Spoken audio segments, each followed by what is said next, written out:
Just when you think we're done getting news and updates for the MCU, they really say, man, you know what, he goes 6 more for you. Because not only do we have Elizabeth Olsen out here teasing her return as the Scarlet Witch, but we also got some insane updates on the cast for Avengers Doomsday, as well as some little story details to give us some nice little hints and teases at the flavor of the story, including some very interesting dynamics between characters in the movie. But we also got a whole bunch of updates on Daredevil Born Again Season 2 and 3. And all this news got me feeling like letting out a primal scream. Ah! And y'all know me, if I get a little bit of crumbs, I want to make a 5-star meal. Because either way, me and you know what we got to do. We got to talk about it.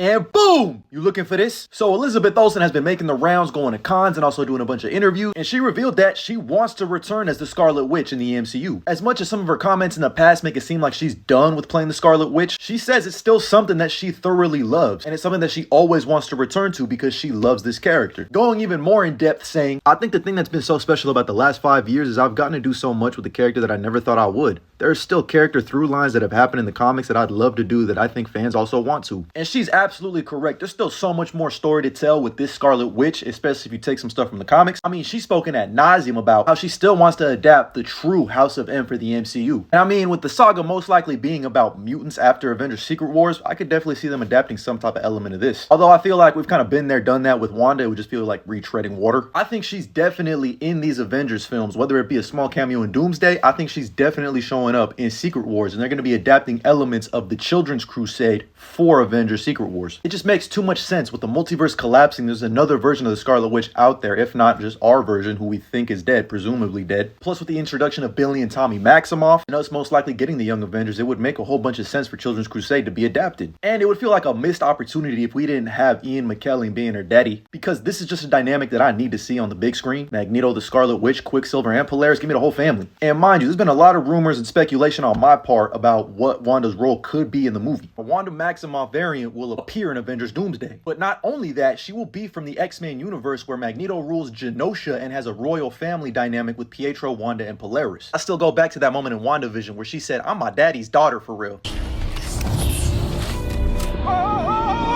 Stand down!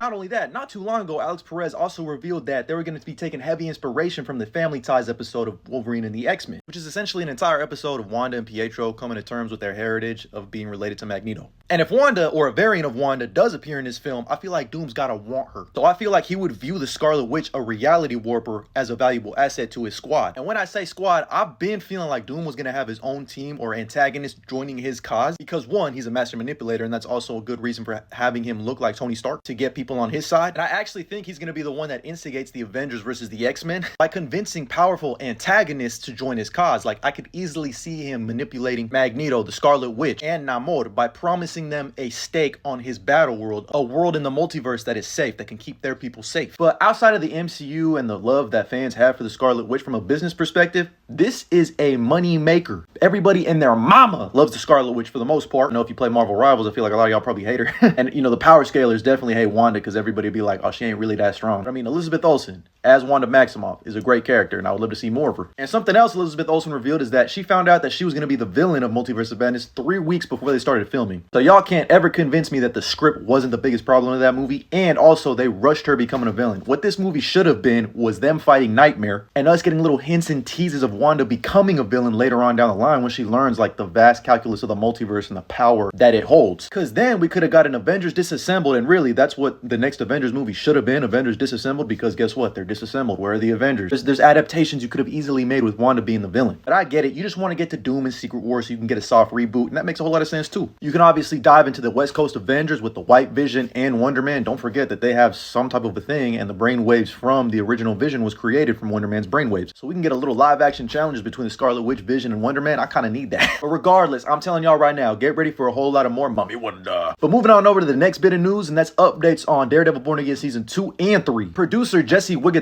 said that Season 2 of Born Again is a big New York story centered around Daredevil and Kingpin. Obviously, it's a very big portrait that we're telling, a big New York City story, crime, politics. I think what people care about are these two characters and the conflict that they're in, how deeply they hate each other and how deeply they need each other. Really carve out all that stuff around them that we've built up, and it's just the two of them face to face in a really, I think, satisfying climax. But going even further, he talked about balancing fan expectations with a relevant and current story. It's not always easy, and it's complicated narratively, delivering what fans expect and need and want to make it work, but also telling a kind of more relevant current story. Doing those things simultaneously isn't always easy, but I think season 2 really does that. And I'm absolutely loving what I'm hearing, because this is the street level side of the MCU, and to be honest with you, it's my favorite side of the MCU. And hearing it talked about on this epic grand scale from like a criminal and politically charged thriller aspects has me so damn excited. Plus the fact that we're probably going to get a bunch of Defenders returning to join Daredevil's army. There's a lot that you could do with season 2 specifically, especially if it's just the main focus of like the Devil's Reign run from the books. You're going to have a bunch of vigilantes that aren't registered out there running for their damn lives. We're probably going to get introduced to the Superhero Registration Act of New York City, which may or may not have huge ramifications across the United States, similar to like the Sokovia Accords. But on top of that, we learned when Born Again season 2 could potentially be premiering, and it's spring of 2026. But thanks to Born Again director Dario Scartapane, he basically revealed that it comes out March 2026, just like last season. But not only that, we found out that when Daredevil Born Again season 2 begins premiering is when they start filming season 3 of Born Again. They're pumping these seasons out like crazy. They did not lie when they said they want Daredevil to be the face of Marvel television. Producer Jesse again revealed some nice little teases of season 3 of Born Again, saying that it's a completely new direction. It's leaving behind a lot of what they built in the first 2 seasons to give us something new and refreshing. And I've already got some crazy ideas. I think season 2 of Born Again is going to be our Devil's Reign adaptation, and it may or may not be closing the door on the Mayor Fist storyline. I would personally feel a little cheaped out if the Mayor Fist storyline kind of ended with just 2 seasons, because to me it's such a bigger event in the books, Devil's Reign specifically, that has me leaning toward them still having Fisk be mayor even into season 3, even though it's a big new direction. And with the rumors out there that Elektra could potentially be returning in Daredevil Born Again, and with it being unclear if it's season 2 or 3, I think I have a pretty good idea on where they're going to be taking Charlie Cox's Matt Murdock Daredevil for season 2 and 3. And it's going to be an amalgamation and an adaptation of the Shadowland event, most likely, where yes, we get reintroduced to the Hand, and maybe instead of Matt Murdock trying to infiltrate the Hand and the Beast and toppling it from within, for the MCU, he goes to the Hand and the Beast for help to try to stop Fisk, which is when he becomes possessed by the Beast. As he's fighting with his own self-control and anger within for what Bullseye did to Foggy, maybe he ends up killing Bullseye, going against everything that he stands for in his kill rule. Either that, or they go the Zdarsky route, where he accidentally kills someone, and burdened by guilt and also responsibility for upholding the law, he turns himself in. Maybe season 2 of Born Again or the beginning of season 3 has Daredevil in prison, kind of similar to how the Punisher was imprisoned in season 2 of the original Netflix series, where he gets to see the corruption of the law from within, but also dealing with those mind games of what that does to his religion and his rage, the 2 sides of his coin that are always fighting for battle. I think that'd be a very interesting introspective for Matt to go through. They haven't really built up a relationship like this for this scene to kind of work, but I would love it if Spider-Man came up to him like he does in the books, and he's like, I can't really get down with you killing someone. Even though later on he kind of admits to accidentally killing someone too. I think it was from that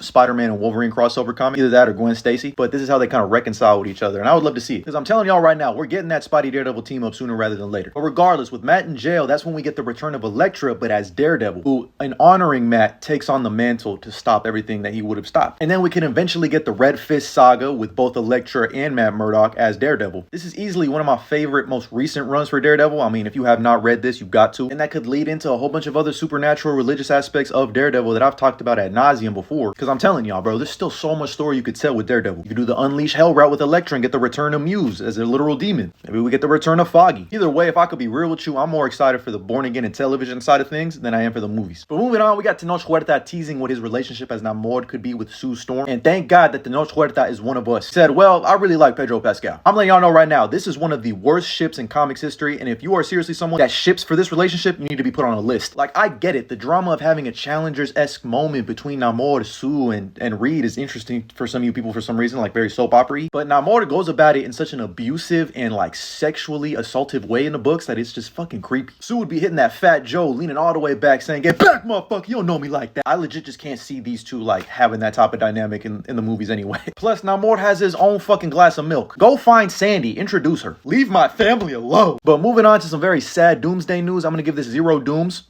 Sam K. Jansen says she's not returning in Avengers Doomsday, and that whenever the movie comes out, she'll still be happy to see it and all the storylines play out. And this was also kind of corroborated by My Time to Shine Hello, who said that both Jean Grey and Storm aren't in this movie, which all I gotta say to that is, what? If that's true, that's a big fumble and a missed opportunity. 2 of the most iconic X-Men characters, and we ain't just nothing. I'm gonna have a fucking conniption. I couldn't even get the words out. Then they reel me back in with the rumor of a potential Spider-Person showing up in Doomsday. If I had to guess, it's either Toby or Tom. I've already made countless videos dissecting how it could all happen, so if you want to see those, check them out. But in just about a week at New York City Comic Con, we're getting Marvel Television and Marvel Animation doing panels. So we'll probably get updates on casting for Daredevil Born Again Season 2 and 3, our first look at Wonder Man, Vision, X-Men 97 Season 2, and I'm telling y'all right now, I'm calling it Mike Coulter is going to be announced to join the cast of Born Again. And finally, according to industry insider Daniel RPK, we're going to get our first little tease hint for Avengers Doomsday during screenings of Avatar Fire and Ash in December. Oh my god, I'm going to get to witness peak cinema and peak cinema.